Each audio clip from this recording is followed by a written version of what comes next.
Do you think you've seen everything about Marvel Cosmic Invasion? Then take a deep breath. Because today we're going to delve into the part that no one shows you.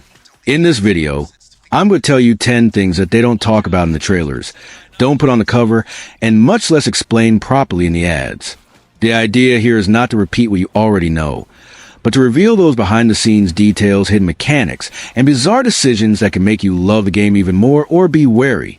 If you like beat-em-ups, Marvel, and well-kept secrets, stick around because there's a lot that deserves your attention. I'm Matthew, and the video is about to start.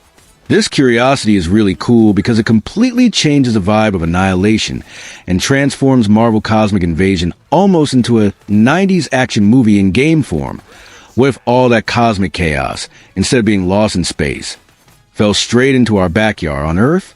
In the original comics, the Annihilation Wave is a gigantic event, but still distant, something that Earth's heroes watch from afar. Here, the game takes this idea and turns the danger knob to the maximum, putting Nova, Spider-Man, Wolverine, and company fighting in the streets of New York as if the apocalypse had descended from the sky by force. The detail of being an official what-if, but in beat-em-up format, gives a sense of playable alternate reality that works very well with the arcade vibe.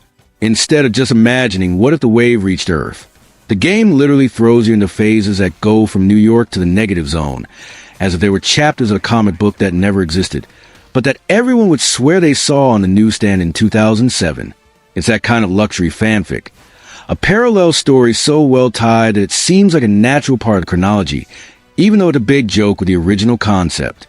Calling the game a recursive tribute makes perfect sense because it pays homage to Annihilation and at the same time pays homage to the era of licensed games that adapted comic book sagas, but change a lot to make it more playable.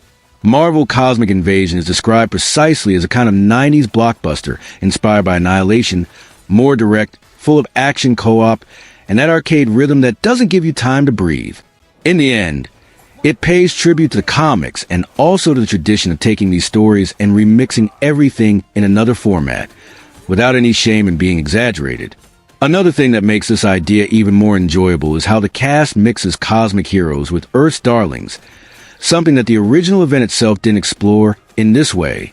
Seeing Nova sharing the screen with Spider-Man, Captain America, Wolverine, and Phyla-Vell while the Annihilation Wave beats both the galaxy and Manhattan gives a feeling of maximum crossover, that everyone was called because things got really bad. It seems like the definitive version of that fan fantasy. What if Marvel's biggest cosmic mess forced all types of heroes to enter the same battle, from the streets to the confines of the negative zone? This choice of drawing the characters of Marvel Cosmic Invasion in the style of the 90s is simply fantastic for those who, like me, are fans of that golden era of games and comics. Even though Annihilation is an event of the 2000s, seeing the heroes and villains with traits and details that resemble the designs of the previous decade brings immediate nostalgia. It's as if we had traveled in time and could play something new with that classic vibe, full of vibrant colors and simpler lines, but full of personality. The example of Cosmic Ghost Rider is especially interesting because he gained a redesign that makes us think about how that character could have been presented to the 90s crowd. Simplifying the skull logo and removing the rings from the arms was not just an aesthetic change. It was an adjustment to maintain visual coherence with the rest of the cast and with the overall style of the game. It's as if the character had passed through the filter of time to fit perfectly into this tribute to the classics. This mixture of visual elements from the past with modern characters creates a very cool dynamic, which pleases both those who lived through the arcade era and those who like the most recent stories. This stylistic approach helps the game stand out among so many adaptations that try to be as faithful as possible to the most current versions. Here, the charm lies in rescuing that unmistakable aesthetic that marked the childhood of many people, but with a current vibe that leaves nothing to be desired. In addition, this decision helps to give that arcade game feeling that we love, with visuals that work perfectly on the screen, legible and full of impact. It's a technical and artistic choice that shows that the developers understood the spirit of the game well, paying homage to the golden era of beat-em-ups, but with iconic and contemporary characters who gain a new look without losing their essence. The fact that the soundtrack of Marvel Cosmic Invasion was made by T. Lopez is already a reason to excite any fan of games with that nostalgic and energetic vibe. If you know Sonic Mania or TMNT, Shredder's Revenge, you know that he has an incredible talent for composing music that seems to embrace the soul of the 90s, bringing back all that vibe of platform games and beat-em-ups. Knowing that he is behind the music of Cosmic Invasion already puts the game on another level for those who value a good soundtrack. What made everything even more special was the revelation of the complete opening with Johnny Atma's guitars, which happened just a week before the release. This created a climate of giant expectation, because it was already possible to feel the power of the sound even before putting your hand on the controller. The energy of the guitar gives a very special weight to the opening, making it seem like a true 90s rock show, something that fits perfectly with the aesthetics and the accelerated rhythm of the game. It's that feeling of adrenaline that prepares you for what's to come. I think that having the soundtrack signed by T. Lopez also shows how the game is not only concerned with being visually attractive, but wants to deliver a complete experience, which involves music, action, and that nostalgia that touches deeply. It's impressive how the soundtrack helps to create an atmosphere that makes us want to continue playing, not to mention the guitar riffs that give an epic touch to the battles against the Annihilation Wave. In addition, the fact of making a debut with the complete opening of the game before the release is a very great move to create hype, because it makes it clear that the soundtrack is an essential part of the game, not just any background.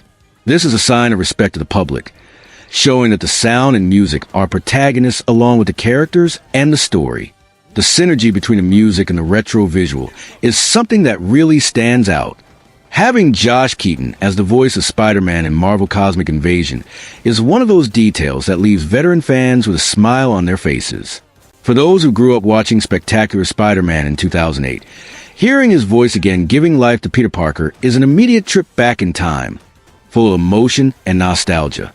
It's almost like meeting an old friend who marked an important phase of our childhood or adolescence. Josh Keaton is not just any voice actor. He has become practically synonymous with the voice of Spider-Man for many fans over the years because of that show that managed to capture so well the youthful, sarcastic, and heroic spirit of the character. So, having him back in a role for a game gives a sense of continuity and authenticity that is very cool, you know? It's as if Marvel Cosmic Invasion had concerns not only with the visual and gameplay, but also in respecting the legacy of the character. For me, this shows that the game's producers understand the importance of the voice for construction of the character. Peter's voice can be as iconic as the red and blue suit itself, and hearing Josh Keaton in it brings a layer of identity that cannot be missing, especially in a game that wants to be a reference for old and new fans. His presence helps to tie the whole experience together, making us feel more connected with the story and the Spider-Man universe even in the middle of that cosmic brawl. In addition, the fact that he has already participated in other Marvel games reinforces the idea that he is a natural choice for this role. It's kind of a tradition that fans already expect, almost a guarantee of quality when it comes to voice acting for Spider-Man.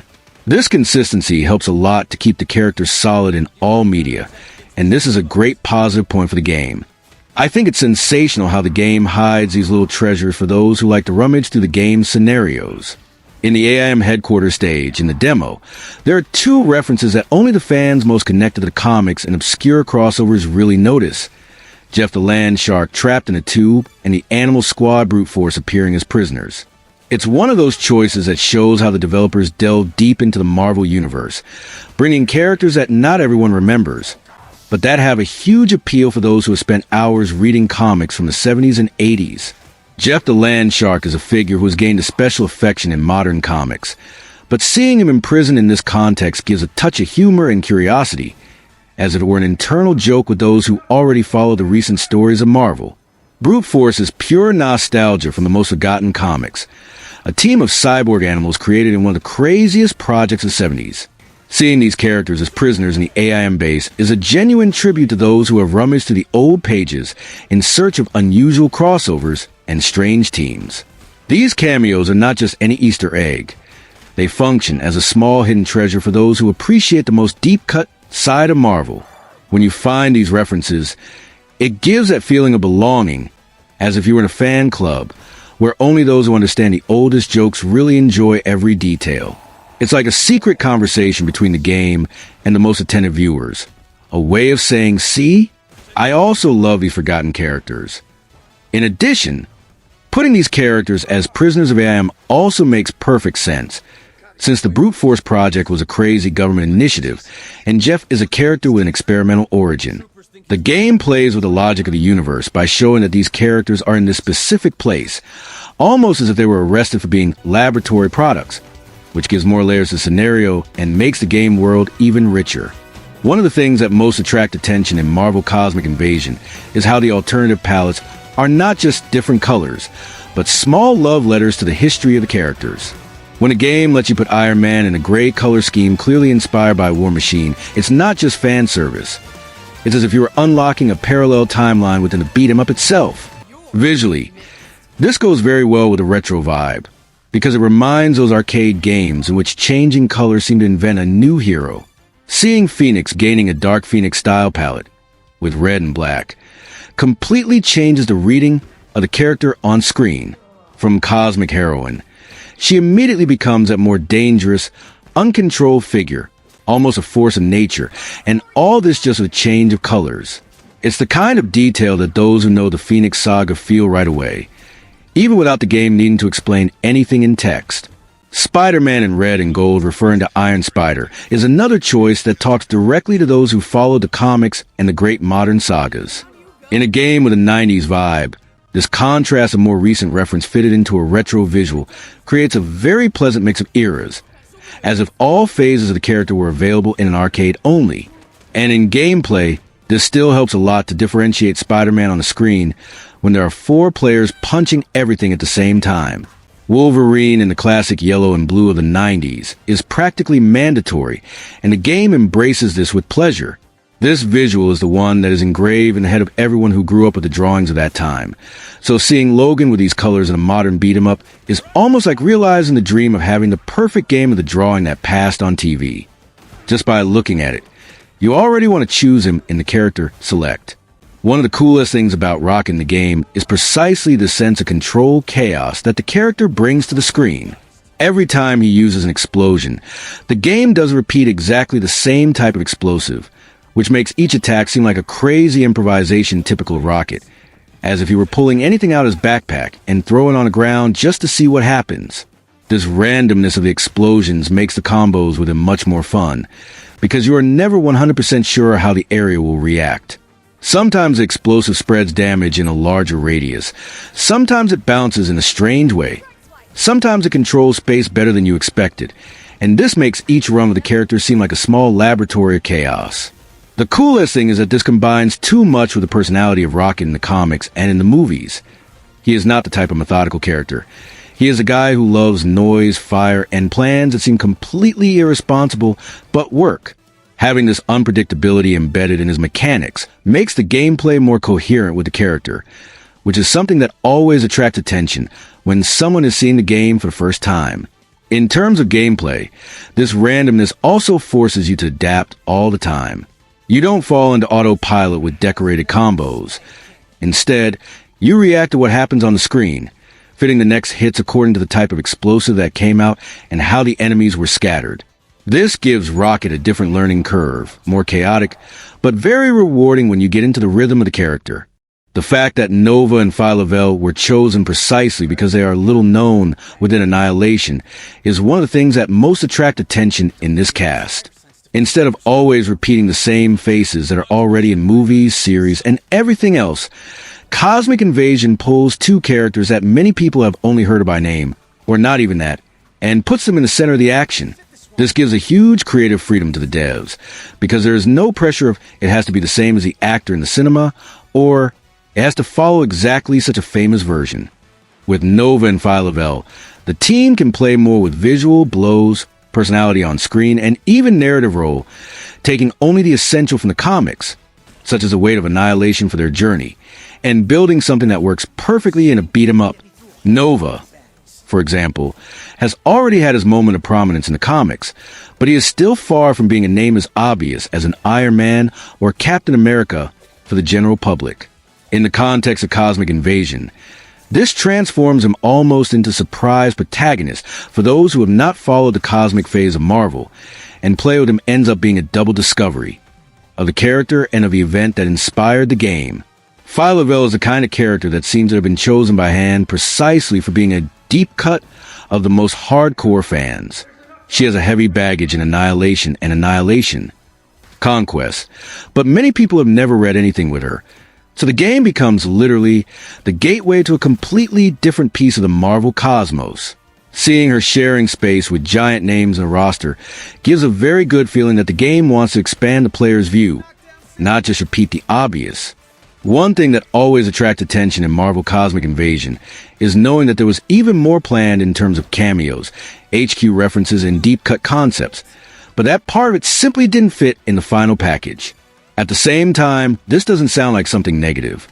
In fact, it gives that feeling that the game is so loaded with detail that it needed a heavy filter to not become a visual and narrative chaos.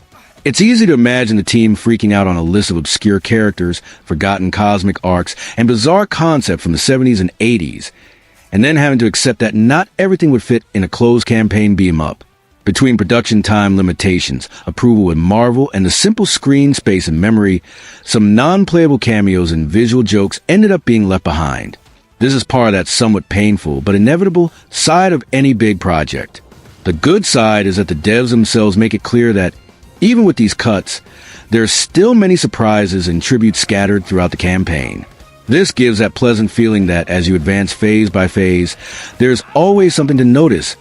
A poster in the background, a strange prisoner, a scenario name taken from a 3-issue miniseries that almost no one read. There's also a special charm in knowing that there are ideas kept in the drawer. In times of DLC, updates, and even sequels, this type of comment automatically ignites the hope that some of these cut cameos may reappear in future content, whether in new phases, extra modes, or even a spiritual continuation. As a fan, this makes me want to follow the game beyond the release, precisely to see if these plans will resurface at some point. This thing about the leak of Iron Man and Phoenix through data mining of the demo is very much that mix of fan excitement with developer headache. From the player's side, it's almost irresistible to rummage through the files and try to discover what's coming next, especially in a game full of mystery surrounding the final roster. But you can sense that Tribute Games had a well-rounded reveal plan that ended up being run over because of these findings in the demo files.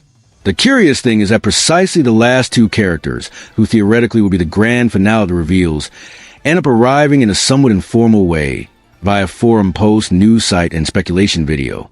Instead of that dramatic trailer closing the cast with style, the surprise had already been somewhat burned by icons, sprites, and references found in the files ahead of time. Then there wasn't much to do. Tribute itself was practically pushed to assume earlier what would probably be saved for a specific date. On the other hand, it's a type of situation that also shows how closely the game was being followed by the community. Nobody wastes time mining a demo of a game that nobody cares about.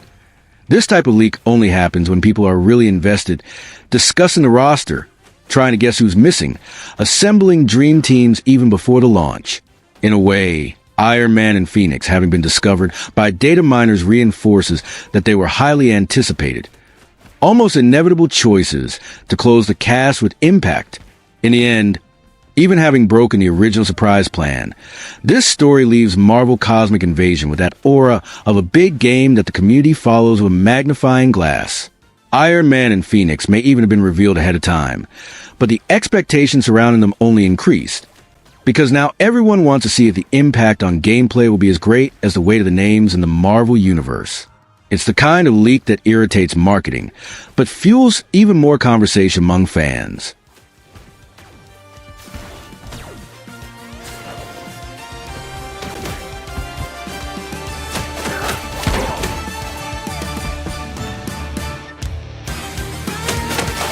Like squashing bugs!